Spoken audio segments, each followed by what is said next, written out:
Ola, alumnado de cuarto da ESO, comezamos hoxe o novo tema de análise matemática. Acabo de comprobar a secuenciación de contidos que vos dei a principio de curso e efectivamente estaba previsto hoxe, 13 de maio, comezar con este tema. Polo tanto, vamos cumplindo agora escrupulosamente a programación que tiñamos feita. É certo que naquela programación estaban previstos exames que non estamos a facer, pero é que nunca podíamos prever a principio de curso que nos atopáramos na situación na que nos atopamos agora.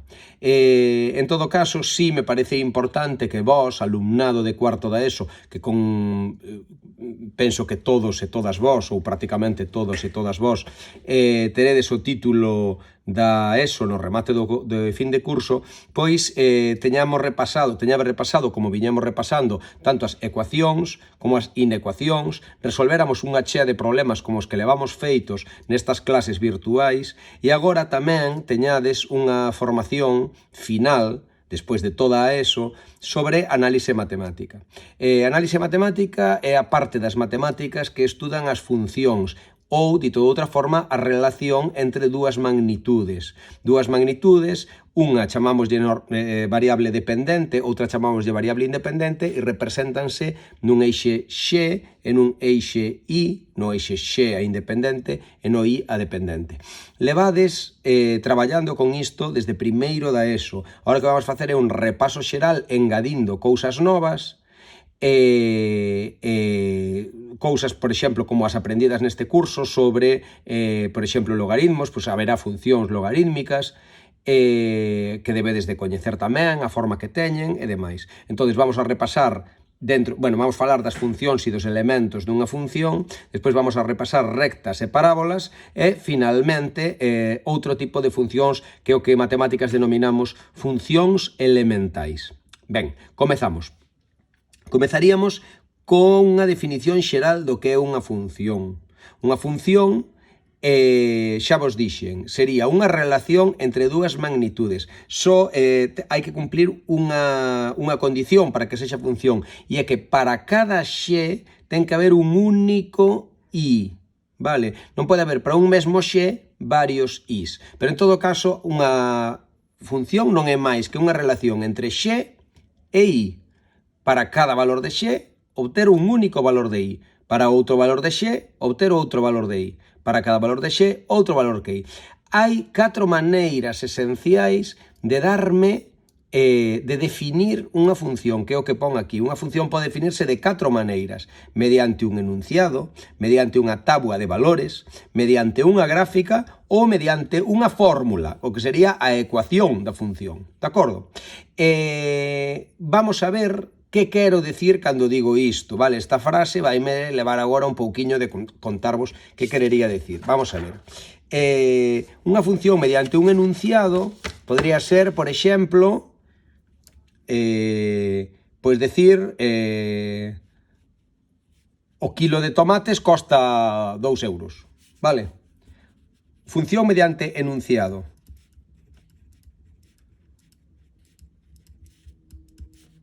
O kilo de tomates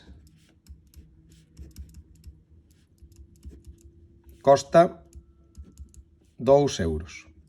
Vale, entonces, a función está relacionando kilos con euros. Un kilo, 2 euros. 2 kilos, 4 euros, etc. Vale, esta sería unha función mediante un enunciado. Estáme relacionando unha variable, kilos, con outra variable, bueno, kilos de tomates, con outra variable, euros, que pago por eles, vale? Ben, eso sería unha función definida mediante un enunciado. Estábamos vendo aquí no tema que tamén se pode definir unha función mediante unha tábua de valores, vale? A min, para definirme unha función, danme unha tábua de valores. Si collo esta mesma función, pero non teño enunciado, si me dan a tábua de valores, tamén me están definindo con claridade a función. 0, 0, 1, 2, 2, 4, 3, 6, 4, 8. Vale. Hai aquí unha relación entre x e y. X, no meu caso, está sendo os kilos de tomates. e I están sendo os euros que costan eses kilos. Fixadevos que isto sempre é unha función porque a cada valor de x só lle corresponde un único valor de I. Isto é fundamental para que sexa unha función. Claro, a un kilo de tomate só lle corresponde un único precio, non hai varios precios para a mesma cantidade, senón non sería unha función. Vale, pois esta é outra maneira de definir unha función, o que se chama mediante unha táboa de valores. Ben, hai outra maneira de definir unha función que sería mediante unha gráfica. Unha gráfica, vale? Ben, para facer unha gráfica, como sabedes, dibúxase un eixe X e un eixe Y, vou a coller outra cor, o eixe X representaría as variables independentes, neste caso kilos, por exemplo, aquí tamén podría poñerse kilos e aquí I euros, vale? Na eixe I representaría os euros, 0 vai co 0, 1 vai co 2, vale? 2 vai co 4, 3 vai co 6, vale. Quédame unha recta, unha ecuación, unha función moi sinxeliña, que é unha recta. Para que collen o vermello? Bueno, a miña función é esta recta. De acordo? Ben, entón, unha función tamén pode vir definida por isto, que sería o que se chamaría unha representación gráfica, vale? E por último, poderíamos definir, bueno, vou poñer aquí gráfica. E por último, poderíamos definir unha función mediante unha fórmula. Definir unha función mediante unha fórmula é poñer simplemente I igual a 2x. Aí está. Fórmula. Ben, entonces, a min, se me dan un enunciado, eu podo facilmente, ou non, depende de como sexa o enunciado, facer unha táboa de valores. Coa táboa de valores sempre podo facer unha gráfica. Iso sempre funciona. Se me dan unha fórmula, eu tamén podo, coa fórmula, facer unha táboa de valores e unha gráfica. A relación entre a gráfica e a fórmula tamén. Se me dan unha gráfica, podo facer unha... Perdón, a relación entre a gráfica e a táboa de valores tamén. O sea, se me dan unha gráfica, eu podo facer unha táboa de valores. E se me dan unha táboa de valores, eu podo facer unha gráfica. E aí non hai dúbida, de acordo? Coa táboa de valores saco a gráfica, e coa gráfica vou vendo cal é a imaxe do 1, 2, cal é a imaxe do 0, 0. E vou facendo a táboa de valores. Así que a relación entre táboa de valores e gráfica, sempre, se me dan unha, podo sacar a outra, e se me dan a outra, saco a unha. Pero isto non é así hacia baixo e hacia arriba. Se me dan unha fórmula, sí. Se me dan unha fórmula, por suposto, que podo sacar unha táboa de valores e podo facer a gráfica. Pero hacia baixo non ten por que ser. O sea, se a min me dan unha gráfica, eu non teño por que saber cal é a fórmula que se corresponde con esa gráfica. Esta sí, porque é unha recta. Pero se a gráfica non é unha recta, se a gráfica é unha curva que ten diferentes formas, non ten por que haber unha fórmula que se corresponda con esa gráfica. Por lo tanto, aquí das fórmulas vai hacia arriba. Se eu teño a fórmula, terei tabla de valores e gráfica, pero se teño tabla de valores ou gráfica, non teño por que ter fórmula. Vale? O mesmo co enunciado. O enunciado dame lugar a unha tabla de valores e a unha gráfica. Pero a tabla de valores e a gráfica non ten por que corresponderse con un enunciado concreto. De acordo? Entón, hai 4 maneiras de dar unha función, pero se me dan de algunha destas maneiras, eu non ten por que existir fórmula ou enunciado. Estas sí que sempre están vinculadas, táboa de valores e gráfica. Ben, entón, que vamos facer neste tema? Estudar certas funcións que veñen dadas por fórmulas moi coñecidas e estudiar como son as súas táboas e gráficas. Cando eu vexa a táboa gráfica, teño que saber como é a fórmula. Vale, porque é moi famosa, son rectas, parábolas, funcións de proporcionalidade inversa, funcións exponenciais ou logarítmicas. Estas 5 tipos de funcións, ao ver a súa gráfica, xa teño que saber que fórmula teñen, de acordo? Entonces, digamos que podería, en ese gráficas moi concretas, facer a flechiña hacia abaixo. Dan má gráfica e eu sei a fórmula, de acordo? Espero que me esteades seguindo. Ben, entón, creo que hasta aquí está claro. Unha función me relaciona x con y. Para cada x ten que haber un único y. Nunca sería unha función se aquí houbera unha línea por debaixo, porque entonces para o x igual a 2 estaría a gráfica de arriba e a gráfica de abaixo, e polo tanto eso non sería unha función, de acordo? Para cada x sempre un único y, é esta idea de que me poden dar a función de 4 formas distintas: enunciado, táboa de valores, gráfica ou fórmula. Que si me dan destas dúas, únense entre elas. Que si me dan a fórmula, eu podo facer estas dúas. E se me dan o enunciado, eu podo facer estas dúas. Pero a veces non podo saber a fórmula con unha gráfica. Ben, con esta información vamos a continuar lendo o tema. Ben, bueno, vamos a falar primeiro do dominio dunha función. Que é o dominio? Bueno, xa vos aclaro, hoxe só vou falar do dominio, porque aparte vou a calcular o dominio de certas funcións que veñen dadas por fórmulas, e vou vos a poñer de exercicios que calculedes vos outros dominios de certas funcións que veñen dadas con fórmulas. Vale? Entón, bueno, vamos alá. Dominio. Que é o dominio dunha función? Ben, pois o dominio dunha función son os valores que pode tomar x. Por exemplo, na miña función, cal é o dominio nesta función? Os posibles valores que pode tomar x. Que é x? Son os kilos. Ben, que posibles valores pode tomar x nesta función? Pois parece que calquera valor, porque cantos kilos de tomate podo eu comprar? Podo tomar 1 kilo, 2 kilos, 3 kilos, 4 kilos, 5 kilos. X podería tomar calquera valor, incluso se eu non o compro como persoa, sino que o compro porque son unha gran empresa, podo comprar miles e miles de kilos de tomate. Así que, en principio, eu diría que o dominio desta función, claro, que é o que lle pasa? Que sempre son números positivos. Eu non podo decir que comprei menos 1 kilo de tomates, vale? O sea, como pouco compro 0 kilos, e de aí para diante. Ben, vedes na representación que fixen da función que esta recta non a prolonguei para valores de x negativos, porque carece de sentido, non tería sentido un enunciado como este: o kilo de tomates costa 2 euros, se x é kilo de tomates, x nunca pode ser negativo. Eu como mínimo compro 0 kilos, non compro nada, vale? Entón, o dominio neste caso, o dominio desta función, sempre se escribirá como coa forma que sabemos xa escribir intervalos. Neste caso sería de 0 a infinito, vale? De 0 en diante, para entendernos. Ben, en xeral, se a vos dan unha función descrita cun enunciado, só tedes que pensar cousas como as que estou dicindo eu agora. Que teño que pensar para saber cal é o dominio? Un pouco cales son os posibles valores de x. Se teño un enunciado, sei que o que representa esta función e, polo tanto, ten un dominio con uns posibles valores lóxicos para o que estou falando. Ben, que pasa cando a función ven definida con unha fórmula?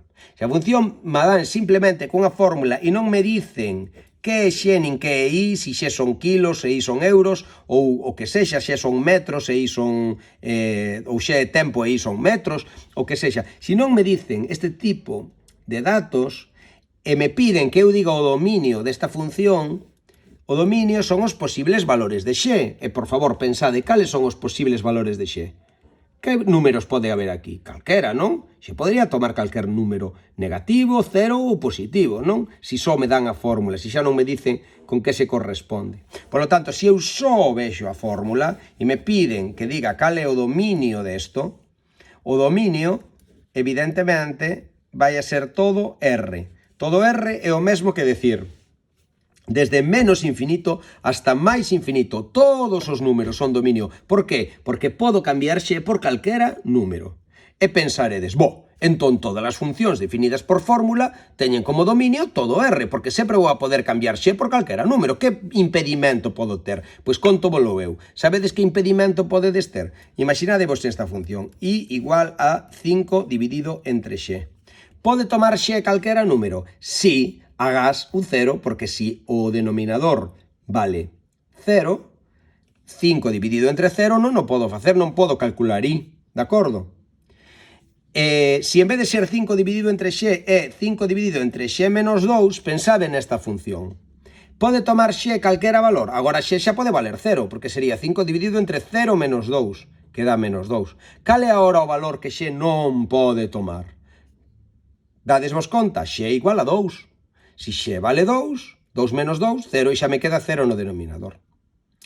Si en vez de poñer x menos 2 fora x cuadrado menos 2x menos 2 por 2, 4, menos 2, 8, 12, 3, 12, menos 3, vale. Si en vez de ser, si me dan esta fórmula, cando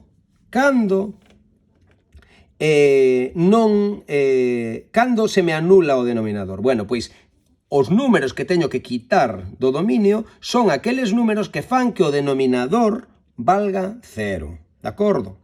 Polo tanto, se a min me piden cal é o dominio desta fórmula, eu digo, home, xe podo cambiálo por calquer número, salvo aquel que faga que o denominador sexa igual a 0. Así que teño que igualar a 0 o denominador e excluir eses valores do dominio. Así que se me mandan calcular o dominio desta fórmula, eu inmediatamente o que fago é igualar o denominador a 0 e, vamos alá, x igual a menos b más menos raíz cuadrada de b cuadrado menos 4ac partido por 2a. E que me queda? 2 máis raíz cuadrada de canto? 16. E cal é a raíz de 16? 4. Vale. Que número me queda? 4 e 2 son 6. Entre 2, 3. 2 menos 4, menos 2. Entre 2, menos 1. Vale, acabo de obter dous números que non valen para o dominio. Porque si x vale 3, isto me vai a quedar 5 entre 0. Si x vale 1, x vale menos 1, isto vai a quedar 5 entre 0. Por lo tanto, eses números, 3 e menos 1, non están no dominio. Así que o dominio desta expresión, dominio será todo R, agás, ponse un menos, pero un pouquiño inclinado, porque estou falando de notación conxuntista, e agora, entre chaves, os números que teño que sacar do dominio. Sería o menos 1 e o 3. Hai outra maneira de escribir o dominio que sería de menos infinito a menos 1, aberto. De menos 1 a 3, aberto. E de 3 a infinito, aberto no 3 tamén. Así estou dicindo todos os números agás o menos 1 e o 3. Pero bueno, a maneira máis cómoda de escribila é esta. Dominio todo R menos os números menos 1 e 3. Que teño que quitalos do dominio porque estes números, ao cambialos por x, fan que o denominador valga 0 e polo tanto non podo calcular y. Entendido? Entonces, dominio aqueles valores, posibles valores para x. Ben, entonces xa sabedes facer o primeiro dos exercicios que aparece aquí. Dice, calcula o dominio das seguintes funcións e a función f xa sabedes facer vos, porque é exactamente igual, isto vai de deberes, vale? Que é o que acabo de facer eu, sería todo r menos aqueles valores que fan 0 o denominador, de acordo? Ben, hai outros casos nos que non podo calcular y, cando me dan unha fórmula. Bueno, pues está claro. Si me dicen y igual a raíz cuadrada de x, podo calcular cales son os valores de x que me permiten calcular y. Bueno, como a raíz de índice par, vou a poder calcular esta raíz só si o radicando é positivo, o sea, si x é positivo, vale? En xeral, se o que está aquí debaixo é positivo. Imaginadevos que en vez de x é x menos 3. Bueno, entón poderei calcular I se x menos 3 é positivo, senón non. Entón, que teño que facer? Impoñer x menos 3 positivo. Isto que é unha inecuación, como as que acabamos de ver. Como a resolvo? Moi fácil. Coloco o x dun lado e o 3 do outro. E xa teño resolta a inecuación. Son os maiores que 3, así que o dominio sería do 3 ao infinito. Vale? Claro, pode ser un pouquiño máis complexa a cousa. Pode aparecer algo de segundo grau para que teña que resolver unha inecuación de segundo grau, inda que aquí nos apuntes non vos puxemos as raíces só de primeiro grau, de acordo? Para tampouco liar a cousa moito, tampouco quero dedicarlle a isto moito tempo. Pero bueno, en xeral, xa vedes, hai que impoñer que o que está dentro da raíz sexa positivo. Imaginadevos que aquí me dice I igual a raíz de índice 4, bueno, pois sempre que sexa índice par é o mesmo, radicando positivo. Imaginadevos que agora teño 2 x menos 7 menos, non sei, 5x, vale, bueno, isto vai quedar negativo, vale, 2x menos 7 menos 5x vai a ter que ser maior que 0, polo tanto, menos 3x maior que 7. E ollo, agora, se paso 3 dividindo, acordadevos, se paso o menos 3 dividindo, cambiamos o sentido da desigualdade. X menor, en vez de maior, pasa a ser menor, vale? Que menos 7 tercios. Dominio de menos infinito a menos 7 tercios, vale? Outro exemplo, bueno, pois deste estilo sería o seguinte que vos tamén tedes que facer de deberes. De acordo? Decídeme o dominio de f e de g. A h tamén é un denominador, igual que a f. Vale, que máis pode pasar? Que haxa logaritmos. Ben, se hai logaritmos, o dominio son os números reais que fan que o que está no logaritmo sexa maior que 0, así que teño tamén que poñer o... cometín un erro aquí. Cometín un erro. Existe a raíz de 0. Existe, logo tamén pode ser 0. Así que había que poñer aquí un igual. E, polo tanto, non leva un paréntese, senón un corchete. Porque para o valor de x 7 terzos, esta raíz, este radicando vale 0. E a raíz de índice 4 de 0 sí que existe e vale 0. Así que sí que hai valor para I cando x vale 7 terzos. Así que 7 terzos se inclúe. De acordo? Se a diferenza, a única diferenza cos logaritmos. Un logaritmo en calquera base de unha expresión, esa expresión ten que ser sempre positiva, senón non podo facer o logaritmo, de acordo? Entonces, eu que sei, imaginadevos que poño aquí, eu que sei, o 8 menos 2x, vale? Pois, e me dicen que esta función I igual a logaritmo de 8 menos 2x, danme esta fórmula e me dicen, por favor, calcula o dominio desta función. Que era o dominio? Aqueles posibles valores para x.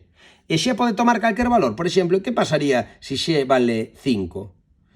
8 menos 2 por 5, que son 10. 8 menos 10 son menos 2. E resulta que o logaritmo de menos 2 non existe. Só hai logaritmos cando o que está aquí ao lado do logaritmo, o que está entre paréntese, é maior que 0. Así que eu teño que impoñer para calcular o dominio, no cálculo do dominio, teño que impoñer 8 menos 2x maior que 0. Por lo tanto, menos 2x maior que menos 8. E agora o menos 2 pasa dividindo, e como menos 2 é negativo, cambia o sentido da desigualdade. Menos 8 entre menos 2. Por lo tanto, x menor que 4, e por lo tanto, o dominio